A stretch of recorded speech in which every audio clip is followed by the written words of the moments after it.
Ma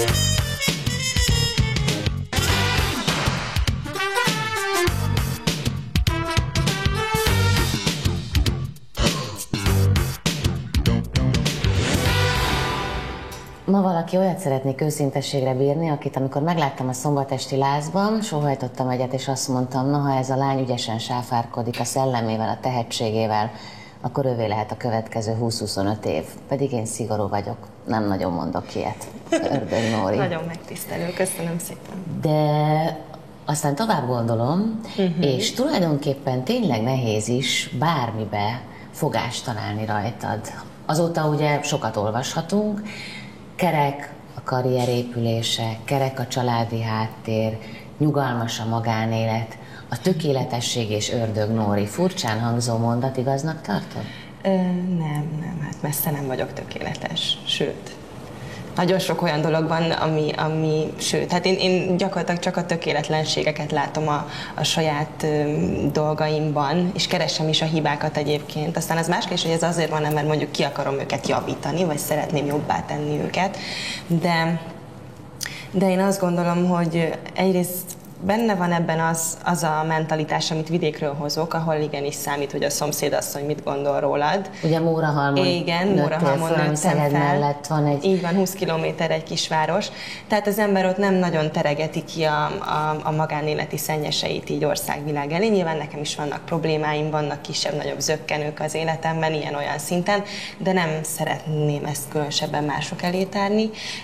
Másrésztről pedig azt gondolom, hogy ha az ember folyamatosan a hibáiról, vagy a negatív dolgokról beszél, akkor ráirányítja arra a figyelmet, és akkor azok még nagyobb hangsúlyt kapnak. És ezt én szeretném ügyesen elterelni ezekről a figyelmet. Tehát végig gondoltad azt, ez nem feltétlenül tehát nem így tudatos, hogy én most végig gondoltam, és akkor nem, hanem valószínűleg ez inkább ösztönösen egy védekezés. Tehát nagyon sok ember van a környezetemben, akik valóban túl vannak azon a tűzfalon, és ők tudnak róla nagyon sok mindent, és aztán van egy ilyen valóban talán képmutatónak tűnő újabb kör, ami viszont ezt a tökéletességet láthatja. Nem tudom, hogy ez mennyire jó, valószínűleg nem jó, de ez már csak így van. Tehát, gondolkozunk ezen egy kicsit, jó?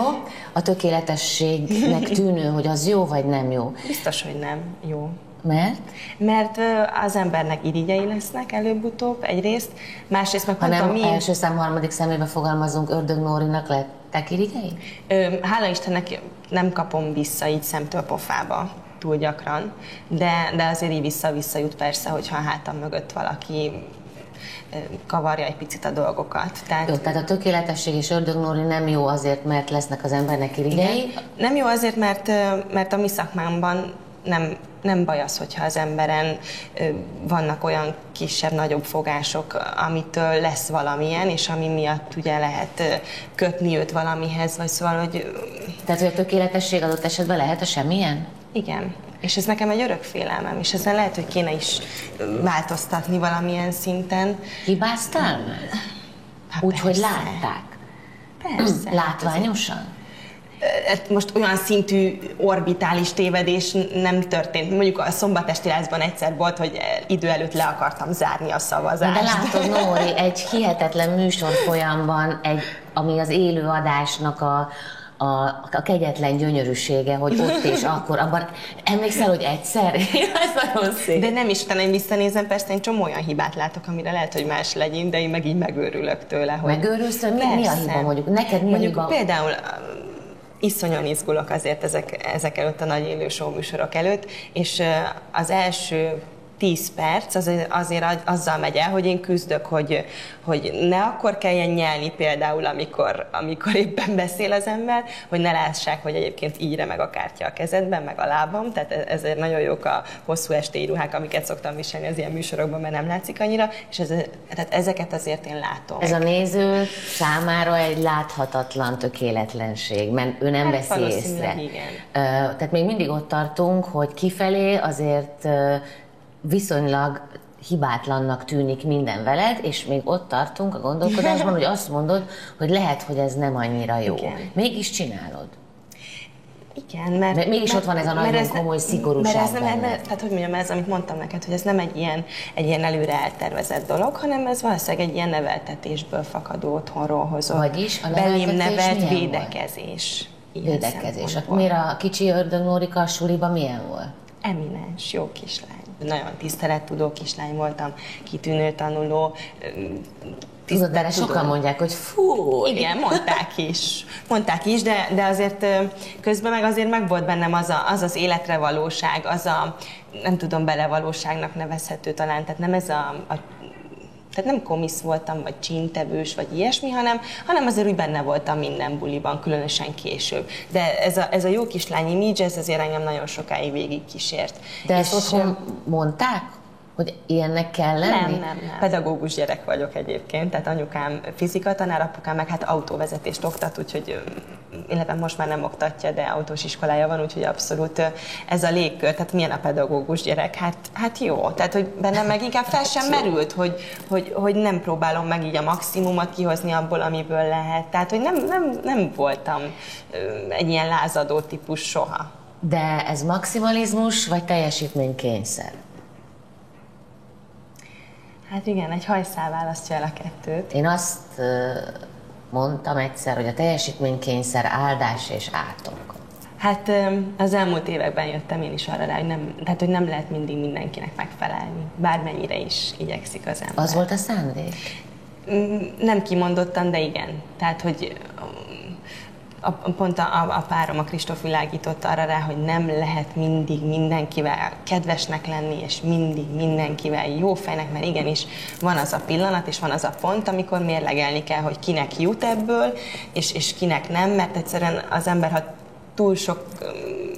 hogyha túl sokat ad ilyen szempontból ki magából, akkor talán azoknak az embereknek nem marad, akik a leginkább kiérdemelték, akik a közvetlen környezetemben vannak. És ebben most akkor változni látszol? Hát azt hiszem, igen, de nehéz.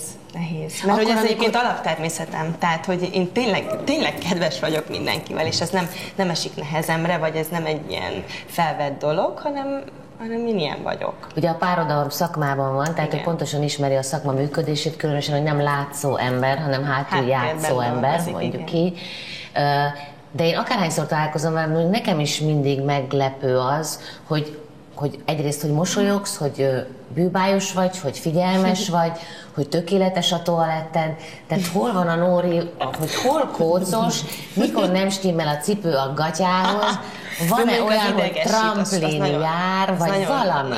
Tehát az nagyon szokott idegesíteni, ha úgy indulok el otthonról, hogy aztán így a nap derekán rájövök, hogy valami nem stimmel, az nagyon zavar. Tehát, hogy ilyen szempontból tehát olyan szerelésben nem nagyon láthatsz, hogy mondjuk nem passzol a cipő a ruhához, mert ezek idegesítenek. Kócosan, szétesve igen, illetve nem, mert hogy előtted nem mutatkoznék soha. Ahhoz settegednek de megint kéne. Csak van az a kör, aki előtt viszont boldogan és örömmel is, jaj, de jó. De az utcára például már nehezen lépek ki úgy, hogy nem az van a fejemben, hogy Jézus Isten, most ha ezek az emberek, és akárki az, tehát Piri néni, Marci bácsi, tehát bárki meglát, akkor most ezt fogja mondani. Gondolod, hogy kötelező? Nyilván nem. De én még annyira az elején vagyok ennek, hogy most még azt gondolom, hogy zavarna, hogyha így nem azt kapnák vissza civilben, akit mondjuk látnak a képernyőn. Kit látnak a képernyőn? Hát engem.